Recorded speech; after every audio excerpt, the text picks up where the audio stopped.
Bon les amis, pour ce soir là, on tire au sort hein, parce que enfin, on ne sait pas sur qui ça va tomber, mais Bon, vous êtes prêts? allez. C'est bon? Ouais. Un, deux, trois. Bon Bonne courage. chance.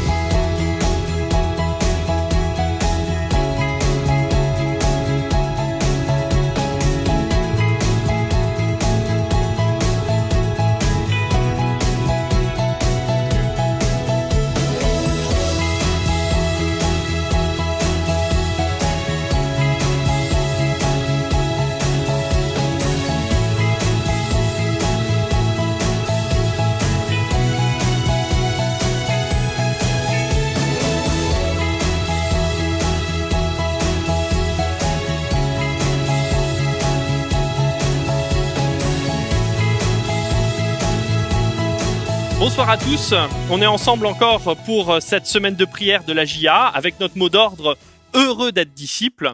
Hier, on a vu avec Philippe toute la partie d'être artisan de paix. Comment est-ce qu'on peut être des artisans de paix dans notre quotidien aujourd'hui?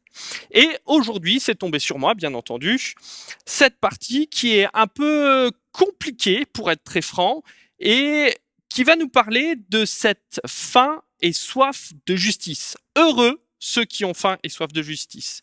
Et on l'a raccroché, cette quatrième béatitude, avec la huitième et dernière, qui est « Heureux ceux qui sont persécutés, car le royaume des cieux est à eux ». Alors, voilà quelque chose de compliqué. Si je peux me permettre, essayons de voir un petit peu pourquoi est-ce qu'on a rassemblé cette quatrième et cette huitième béatitude. En fait, nous voyons qu'il y a deux volets dans ces 8 béatitudes, un petit peu comme les deux volets qu'on va retrouver dans les tables de la loi. Les 4 premiers vont être tournés vers cet état statique dans lequel nous sommes. Et si on les reprend, heureux ceux qui sont pauvres d'esprit, heureux ceux qui pleurent, heureux ceux qui sont doux. Et on nous parle justement de cet état dans lequel ils sont. Et puis, va y avoir cette quatrième béatitude qui va nous amener sur le deuxième volet, que sera la béatitude 5, la béatitude 6 et la 7e, où on nous parle d'être en action avec Dieu. Ceux qui sont compatissants, qui vont aller vers ceux qui sont en difficulté, ceux qui ont le cœur pur, et ceux qui sont les artisans de paix, comme on l'a vu hier soir avec Philippe. Et il me semble qu'il y a cette volonté dans l'évangile de Matthieu de passer d'un état statique à un état de mouvement. Je prends l'exemple du vélo.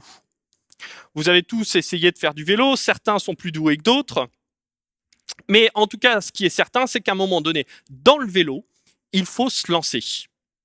Essayer de rester en équilibre alors que le vélo est immobile, c'est impossible. Pour pouvoir en faire, il faut se lancer. Et c'est d'ailleurs très rigolo parce que, alors je vous raconte ça, ma petite fille qui a commencé le vélo, ben vous savez, comme vous tous, vous avez commencé avec des roulettes. Et puis, au fur et à mesure, elle voulait grandir, elle voulait faire quelque chose. Et donc, elle s'est lancée et elle s'est dit, voilà, je vais me lancer, j'y vais. Et elle m'a demandé, papa, enlève-moi les roulettes. Alors, devant ça, moi j'étais tout content, heureux, fier même. Je lui ai enlevé les roulettes. Mais au début, c'est pas simple du tout. Et c'est vrai que c'est compliqué d'essayer de garder cet équilibre pour pouvoir avancer. Mais pour le garder, cet équilibre, il faut être en mouvement. Et la béatitude, les béatitudes sont cet état qui nous donne cette dynamique qui passe de l'état statique au mouvement. Et c'est tout un programme qui nous est proposé là. Et d'ailleurs, si vous allez un peu plus loin, dans cette notion de heureux, ce mot grec peut être traduit aussi par cette notion de en marche, en mouvement.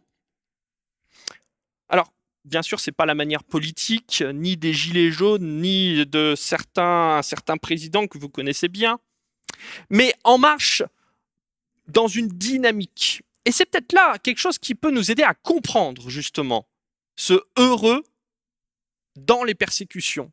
Parce que c'est vrai que, je vous avoue, personnellement, j'ai pas vraiment envie d'être persécuté, et j'imagine que toi, derrière ton écran, non plus. Alors peut-être que tu l'as vécu, des moments où il y a des personnes qui se sont moquées de toi, moquées peut-être de certains choix, mais on ne peut pas vraiment dire que c'est aller jusqu'à de la persécution. Bien que ce soit réel dans certains pays, aujourd'hui, pour nous, pour toi, c'est pas vraiment réel.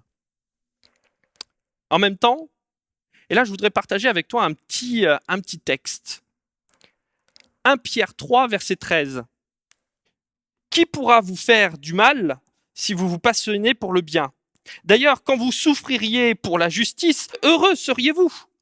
Ne craignez pas ce qu'ils craignent et ne soyez pas troublés. Heureux dans les souffrances. Et si vous mettez en retraduction, j'ai envie de dire, ce mot, eh bien, on pourrait dire non pas heureux ceux qui, mais en marche. Et d'ailleurs, il y a une Bible, la Bible Chouraki, qui va le traduire comme ça et qui va dire « Mais si vous souffrez pour la justice, en marche ». Gardez la dynamique. Gardez la dynamique, peu importe les événements extérieurs. Gardez le mouvement, peu importe ce qui vous arrive. Et d'ailleurs, il y a cette petite phrase, et c'est peut-être là où c'est intéressant, c'est que cette dernière béatitude est agrémentée de cette petite phrase « Heureux si on vous persécute, si on vous insulte, si on répand sur vous de fausses accusations. » Et c'est justement compliqué de comprendre cela. Ou c'est moins compliqué encore si on comprend cette dynamique. Et il me semble aussi qu'il y a quelque chose de fort qui est dit là-dedans. S'il y a quelque chose ou quelqu'un qui a dû souffrir, c'est bien le Christ. Alors je ne suis pas en train de faire du dolorisme ou je suis en train de dire qu'il faut se flageller ou faire comme le Christ, mais l'expérience du Christ est quand même une espérance pour nous. Parce qu'au travers de ce qu'il a vécu, au travers de toutes les souffrances qu'il a pu vivre, il y a un message d'espérance, surtout à la fin de la croix. Il y a cette résurrection. Et à chaque fois dans la Bible, quand on parle de l'expérience du Christ, de mourir et de renaître, on parle justement de cette notion de renaissance, de résurrection. Quand on nous dit « heureux ceux qui sont persécutés, qui souffrent à cause de mon nom », qui souffrent en fait comme Jésus, ils sont heureux parce qu'ils savent que derrière il y a la délivrance. Il y a cette espérance que jamais rien n'est définitif, que tout peut renaître, que tout peut changer, et que peu importe les impasses dans lesquelles je peux être, Dieu est celui qui permettra les conversions, c'est-à-dire les demi-tours. Et le bonheur est peut-être là.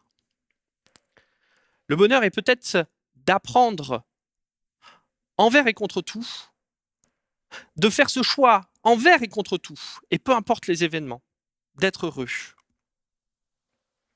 Et à bien y réfléchir, vous le voyez dans votre propre vie. Et tu le vois, toi, que ta joie, elle est conditionnée par tes perceptions immédiates, par la mode, par ce que tu vas avoir ou ne pas avoir. Et si on faisait juste un petit jeu, vous verriez que la pub va avoir un gros impact là-dessus. Parce qu'il va justement toucher quelque chose de votre propre bonheur. Alors, juste, je partage avec vous une petite publicité en diapo. Vous connaissez, Choisis le bonheur.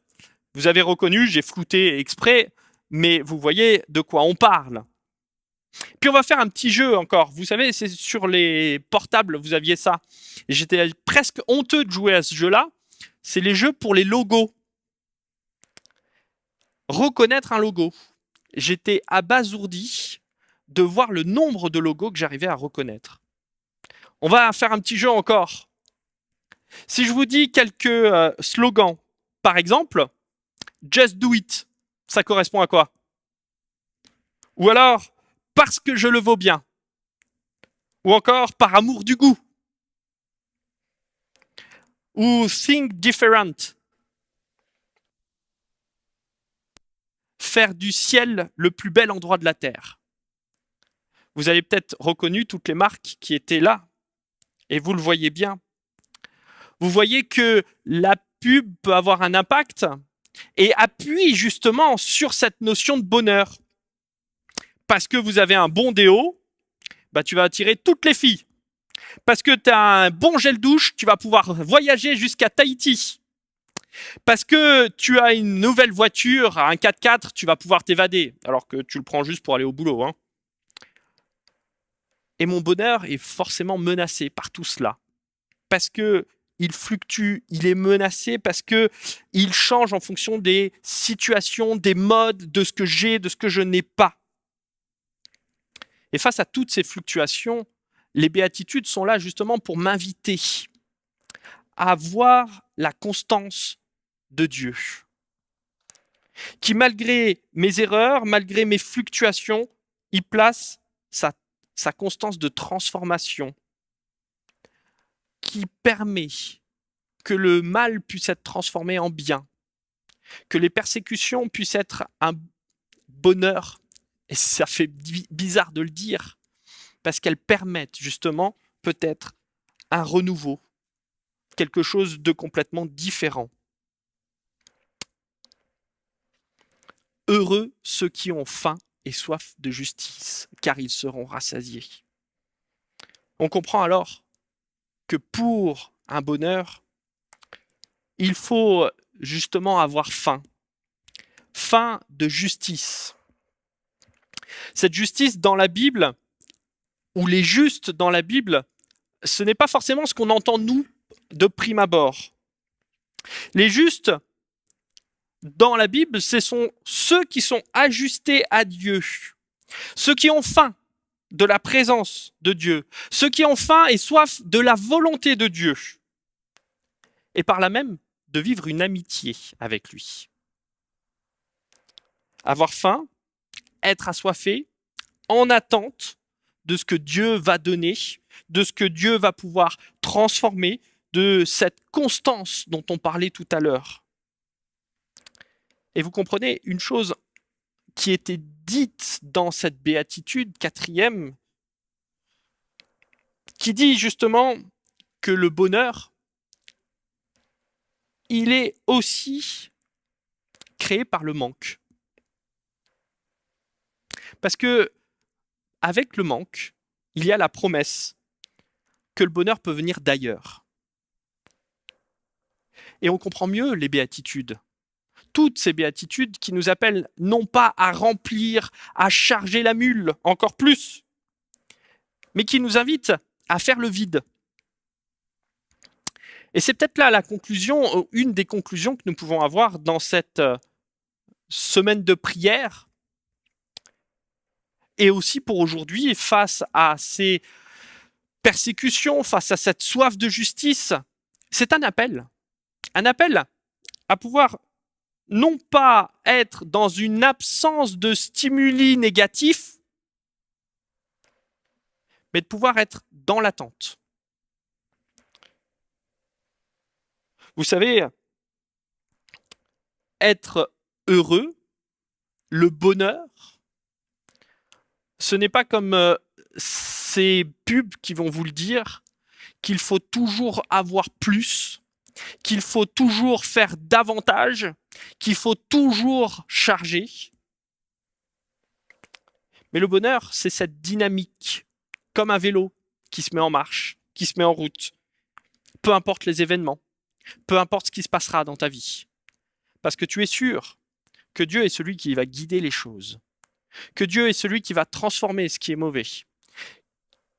C'est cette assurance que tu vas avoir, que jamais rien ne sera définitif dans ta vie, que tout peut renaître, que la vie peut encore déborder, même s'il y a des difficultés.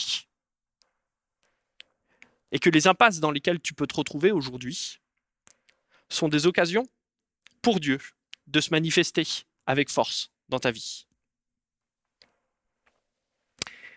Et si je peux terminer, ce qui est génial, c'est que cette partie où on nous parle des béatitudes va se poursuivre avec quelque chose d'important, qui est cette invitation que Jésus lance à tous les disciples, qui nous dit « Vous êtes le sel de la terre ». Et je trouve ça vraiment intéressant, de la part de Jésus, de parler du bonheur et parler de ce qui donne du goût. C'est peut-être là aussi toute une dynamique encore pour aller plus loin, où le Seigneur nous invite par le bonheur, un bonheur qui n'est pas conditionné par tout ce que la publicité ou tout ce que ce monde veut nous faire croire, mais qui est conditionné par cette espérance. Et c'est peut-être là où nous pouvons, nous, en tant que chrétiens, donner du goût. Donner goût à la vie en abondance que Dieu nous propose.